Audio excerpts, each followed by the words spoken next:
This is 7 News with Bertha Lynn, Katie Trexler, Jason Luber with traffic, and Scott Mace with your 24/7 weather.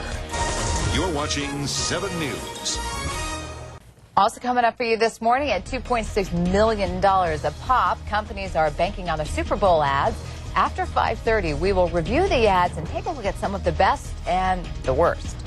It was quite a game. All right, it is 5:25 right now, and Jason's standing by. Jason, we're all talking about the commercials. Yeah. And we're going to be talking with an ad expert coming up in just a second here about what some of the favorites are. So how's the drive going? Also ahead, the king of beers looks to once again reign in the Super Bowl ads competition.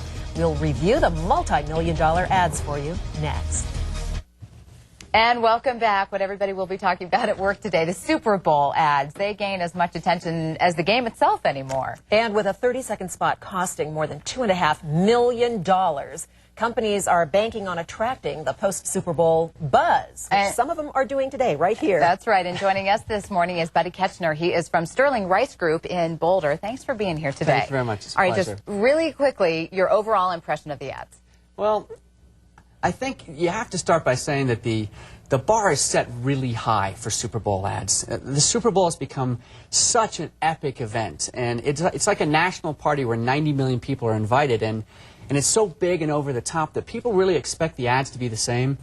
There were some great ads, but it's hard to stand out, and I'm not sure going forward that advertisers can really make the big impressions like they used to. Our tastes have been so refined. I mean, we have high standards now. We have very high standards, and also we are inundated with advertising from YouTube to from the internet to from TV. It's very hard to impress us anymore. Well, let's talk. There's always a lot of buzz beforehand anyways, and one of those was the K-Fed ad. So we're going to take a quick look at part of that. Let's go ahead. Great.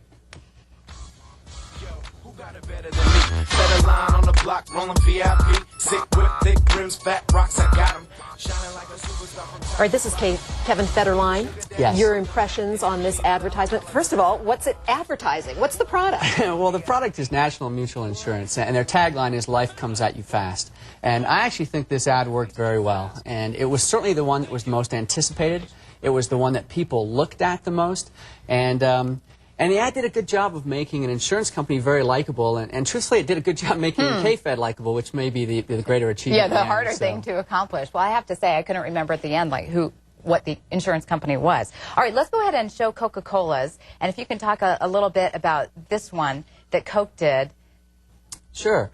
I think this was actually probably maybe the best spot of the lot, and it did a very nice job of recognizing Black History Month.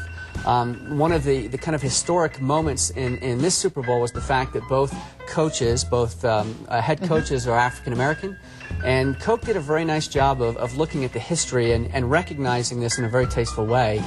Truthfully, we're in the brand business, and I think when brands can really become part of the history and part of the culture and part of your lifestyle, they become very powerful.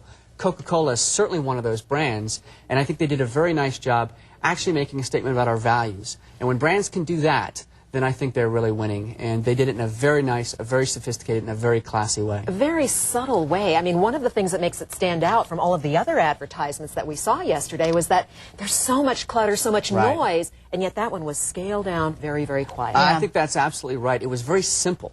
And because it was simple, because it was understated, because it was relevant, it really felt like it was part of the game. It made a very powerful, understated statement. And sometimes those messages are the ones, even though they're quiet, that speak the loudest. All right, we have another ad here. Let's just run this entire commercial and see what this has to say. Great.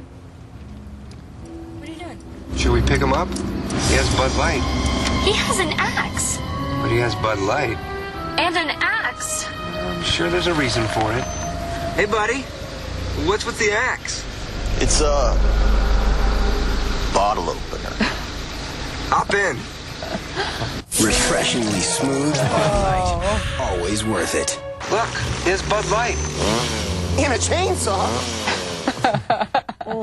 Very, very funny. Bud Light, Budweiser, they always seem to have some of these funny ads Yeah. that you just giggle at. Well, they did it again, and if Budweiser is the king of beers, it's also the king of Super Bowl advertising. Yeah. They had the most number of spots between Budweiser and Bud Light. They had 10 spots, and at, as you said, $2.5 million a pop. They spent a lot of money here, but they're fun, they're campy, they're tongue-in-cheek, they're light, and what it really communicates is something very fun about the brand. It's about just lightening up and having a little fun, and when it comes to this kind of advertising, I don't think anybody does it better than Bud Light. Yeah, they do a great job. And does it work for them?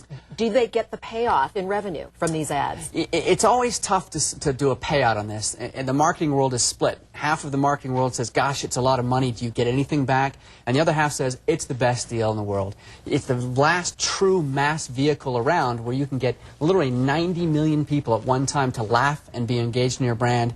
It feels like a good deal, especially for a brand like Budweiser. All right, we're almost out of time, so let's Great. talk about these Dorito ads, because there was a lot of talk about these amateur ads. Tell us more about these as we go ahead and take a look at one of them. Well, this was a big trend this year, and it's very new, and in some ways it's YouTube meets the internet, in that these are average Joe advertising.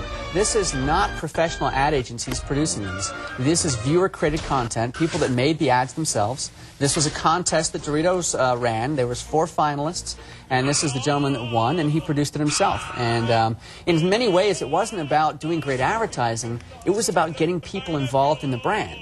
And so the question going forward is, will this be a trend that lasts, or will this be something that, let's turn it back over to the pros to get it done? I thought it worked very well, and it was good publicity for the Doritos. Yeah, I love that Doritos ad with the sassy store clerk. The checkout girl. That was a professional one. I believe that was also viewer-created. That was another amateur one. Somebody did a great job. All right. Betty Ketchner, thanks so much for being here from Sterling Rice in Boulder. We appreciate it. Thank you very much. All right, we want to get you caught up on traffic right now.